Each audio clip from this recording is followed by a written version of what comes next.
If I were to ask you, what can you tell me about William Booth? I wonder how many of you would be able to provide an answer.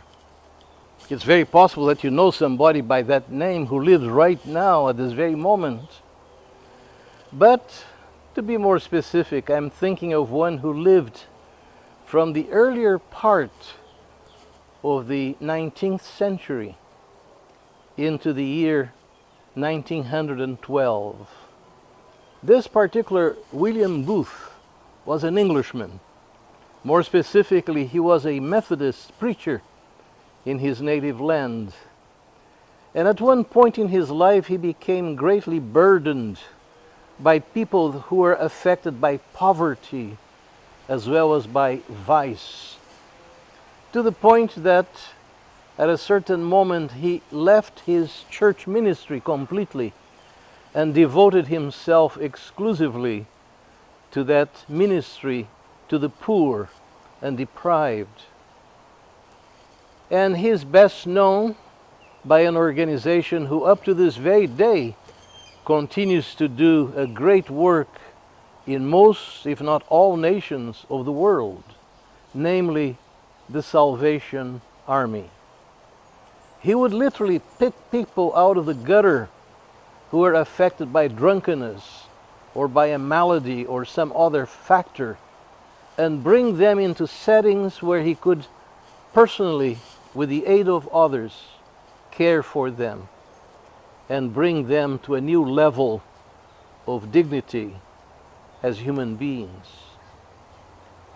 Many people say that the letter S, which is to be found in the hats and in the uniform, which many Salvationists still use, even though more and more they have stopped using the uniform which characterizes them. But that S stands for soap, soup, and salvation. And the order is very significant. He would get somebody in the streets, dirty, deprived. He would bring them to a better setting, give them a cake of soap and said, go take a nice shower or take a good bath, and then come and enjoy a warm cup of soup that we will be offering you. And that happened repeatedly. And then when the individual was feeling better, outwardly and also nourished internally, he or she could confront the issues of one's personal salvation. And yet there is no question that the soap and the soup were also part of that overall salvation which they were receiving, which they were benefiting from. We are so grateful for these ideas that when people receive, they don't say, oh, it's too hard to fulfill.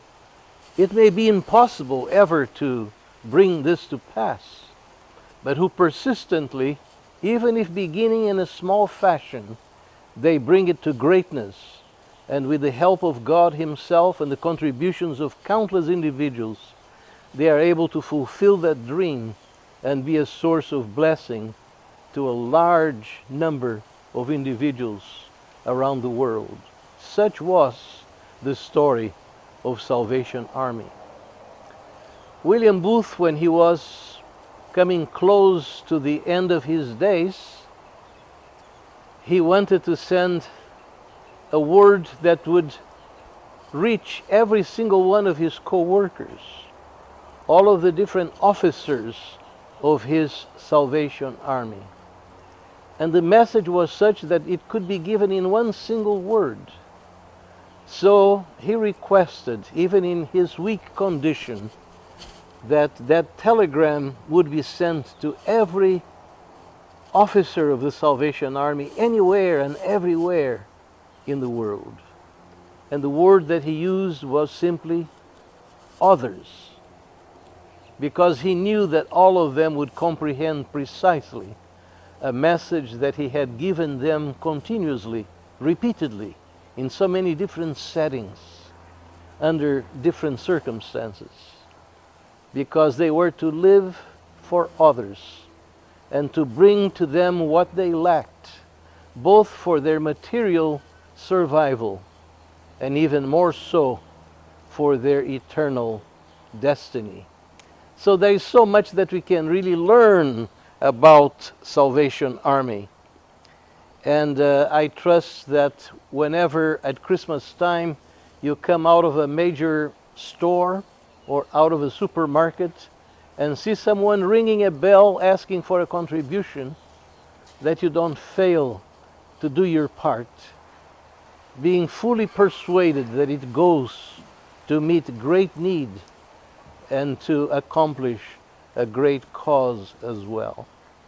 So in brief, this is the story of William Booth and the Salvation Army. Bye-bye.